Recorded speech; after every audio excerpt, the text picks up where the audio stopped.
Jan and Steve sat in the library, dusty history books surrounding them. Prom was a week away and excitement buzzed through the school halls. "Jan, listen to this," she said, her finger tracing a line in a faded yearbook.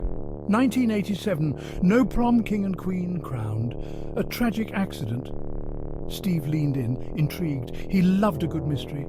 "Jan," she continued reading, her voice hushed. "Local couple Mary and David disappeared after prom. Their car was found abandoned near Lover's Lane, but no trace of them was ever found." "Creepy," Steve muttered, a shiver running down his spine. "Jan, the legend is," she whispered, her eyes wide, "that they haunt the school every prom night, searching for each other." A cold breeze swept through the library, rustling the pages of the books. Steve chuckled nervously. "Steve, just a spooky story, right?" But as he looked at the faded photo of Mary and David, their smiles frozen in time, he couldn't shake off a feeling of unease. The year was 1987. Mary, radiant in her blue dress, and David, handsome in his tuxedo, danced the night away. Their laughter echoed through the decorated gymnasium as they celebrated their last prom. "David, I love you, Mary," he whispered, holding her close as the music slowed.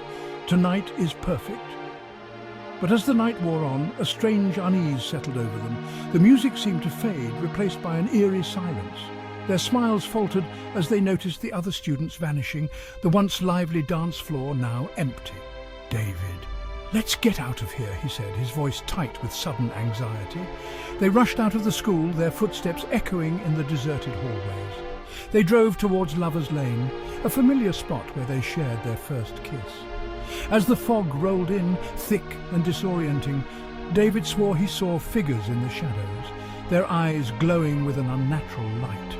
He gripped the steering wheel, his heart pounding, then everything went black. The air grew heavy with anticipation as prom night arrived.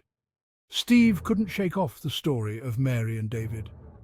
The gymnasium pulsed with music and laughter, but Steve felt a chill every time the music paused, the silence deafening.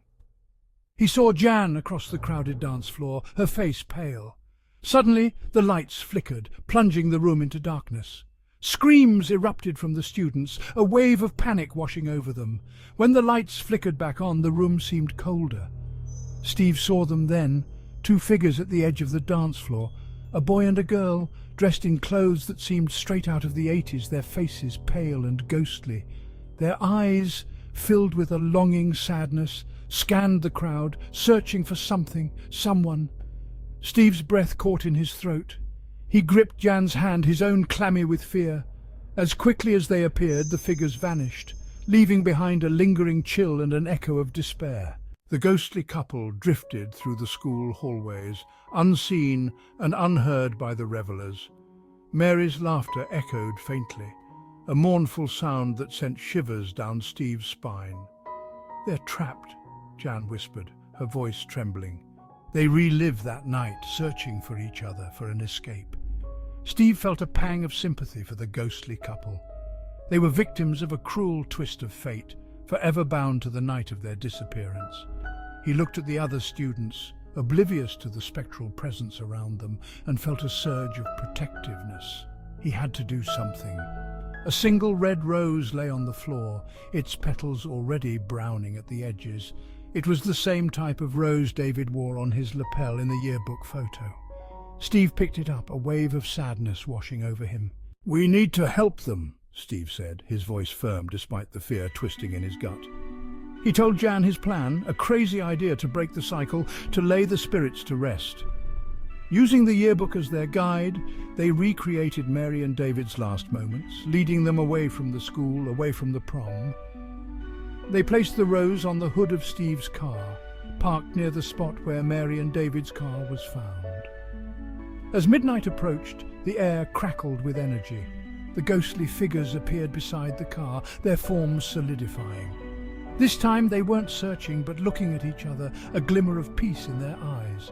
With a soft sigh, they faded away, leaving behind only the faint scent of roses and a lingering sadness. The cycle was broken. Be sure to like and subscribe to Freddy K Stories to catch the next nightmare come true.